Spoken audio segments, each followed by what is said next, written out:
So everything we Remainers, or Ramonas, we are becoming known as, is coming to pass.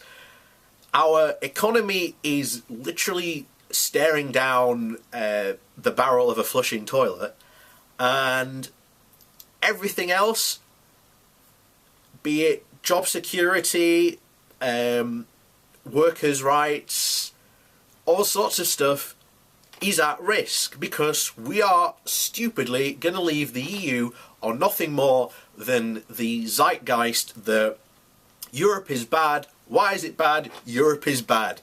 That's the only reason we are leaving. If you know anything about how the UK and like the political normal person zeitgeist of how that operated, it was EU bad. Why EU bad? That is the response. That is still the general response today. We are looking at massive economic downfall, not only short term but long term as well. Remember, we are leaving the second largest market on the on the planet. We are leaving it. We are saying we are leaving it as a member, but then you had Nigel Farage the day after, saying, "Oh yeah, we'll still enjoy all the benefits," and they laughed at him because being a member is why we get those benefits, and we had it so good, and people don't even realise. If I went up to someone and said, "Okay, for every £1 you give me, I will give you £10 back," that is a really good deal. That is what the UK was getting as a member of being in the EU, as well as a myriad of other things. Now, people are going to say, "Oh, you're just, pro-EU." I don't think the EU was 100% perfect. I think that there were things that needed to change in the EU. However, I do not think that we should have just up and left. This is like someone who is a member of some sort of club, enjoys all the benefits, but when it comes to wanting to make a change, we don't make a change. We just sit on our asses and don't say anything. And it gets even worse when you remember that we have never ever taken the elections for a UK representative, for an MEP, seriously. The election rates for it, I believe, was something like 23%, which is awful. And this is why UKIP and the Greens got in, because they were the only ones that had motivated voters go out and vote for it. And as a result, UKIP never turned up. They didn't argue the point in the UK. They didn't stick up for us. So if you want to know why, for example, things became sort of bad, it was because the people who were voted to go in weren't interested in trying to make a better position for us. Farage is the biggest hypocrite ever. There was a commission set up specifically for all the countries in the EU to do with fishing and fishing regulations and what they wanted to see done with fishing regulations. Farage turned up for one meeting and he didn't turn up for the rest of the 32 other meetings that were had. So as a result, British fishermen and fisheries lost out. And it took a TV chef with signatures from them to go to the EU to be able to change that. And then, coming up to the vote, Farage organised this massive flotilla of British fishermen saying that they were hard done by the EU.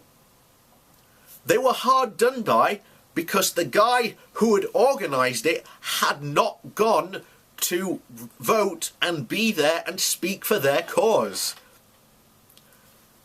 And when you look at the other EU countries that take Europe seriously, their voting is high. They do not send nobodies to take the position of an MEP. They actually send real people, politicians, real people who know how to, the ins and outs of, international economic trade go there and stand for these positions. Instead, we send people who know nothing about this, and as a result, our position, our, economic things have been decided for us, not because of the EU itself, but because we've had bad representation at the EU to be able to negotiate for us and speak on our behalf and as position as a nation.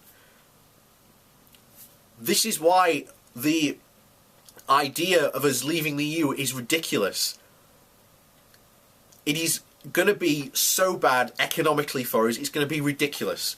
You've only got to look at a couple of days ago what's been going on with Tesco, and the fact that you're going to see things, the big brands like Marmite and Ben & Jerry's, leave the shelf because the company that supplies it to Tesco has said, we are raising the prices because of how weak and how low we know the pound is going to suffer. So we are going to raise the prices, and Tesco has gone, no, you can't do that.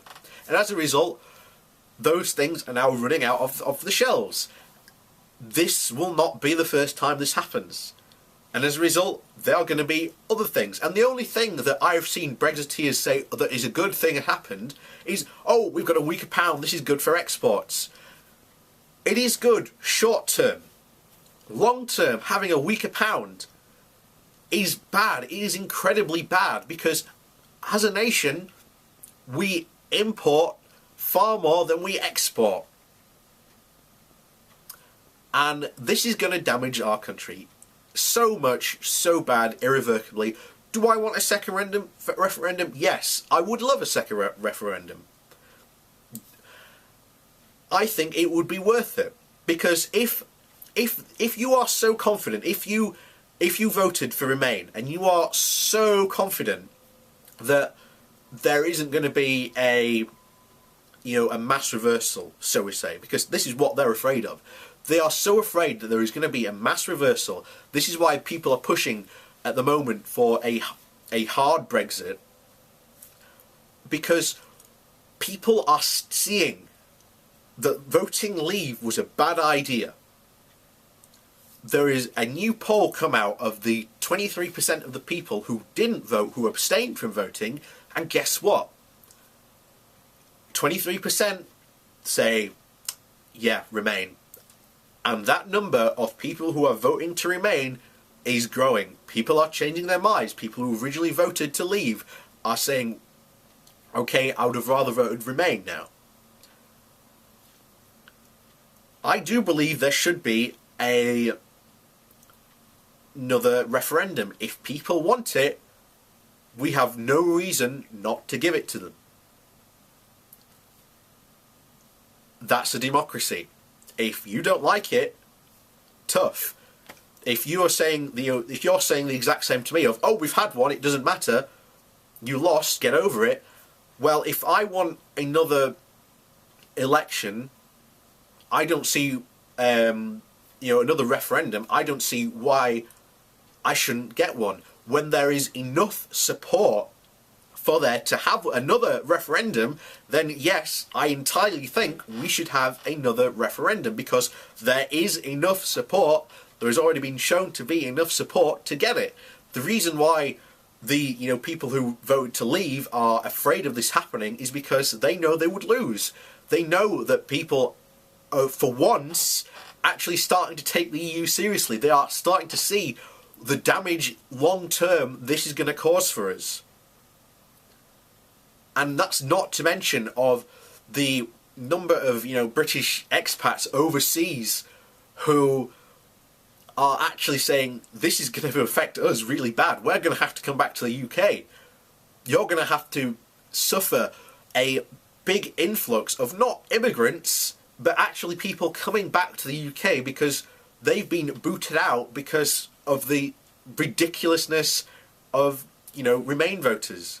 The Leave voters. And I will defend this position regardless, because my argument still gets to be made, even though we lost. I do not get to stop making that argument because we lost.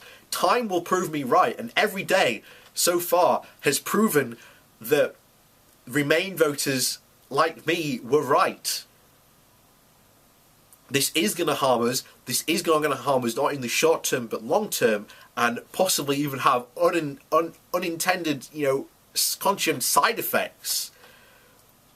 I left a post on Sargon's video, and you had one guy who was like, oh yeah, getting rid of rape gangs. Well, to my knowledge, there's only ever one fact of this being found in Rotherham. Please present me this myriad of supposed problems. Your second point, he said, was, oh, what about all these non-Muslim areas? Well, big whoop-de-doo. There are big Jewish areas. Do you have a problem with those? There are big, Polish areas. Do you have a problem with those? Who cares if there are areas where there is a majority of a certain type of group or religious population? Who cares? That does not affect you, and those will still exist even when we leave Europe. And then he goes, oh, unchecked immigration. Guess what? EU has nothing to do with that. That is a government responsibility. If you want to deal with illegal immigration, which is supposedly what they want, every immigrant who comes in with an EU passport is a legal immigrant. Doesn't matter what else you think about them, they are a legal immigrant. If you want to talk about the illegal immigrants, that's fine. They're still going to happen when we leave the EU. That is not going to change, and that is a UK government issue, not an EU issue. There are still so many problems where Remainers have the Leavers have decided that they are not going to pay attention to reality on the situation and even actually learn about what the EU does. It is unbelievable. Because the biggest insult and injury to this is that the vast majority of people who wanted us to remain were MPs. If it came down to a vote in Parliament, which is what it should have come down to, we would still be in the EU. And I really do hope that the MPs do their job and do what is best for the country and just not do Article 50. Just vote against it. I've already spoken to Dan Jarvis, who is a MP for Barnsley. He has said he will vote against Article 50. I'm quite happy about that.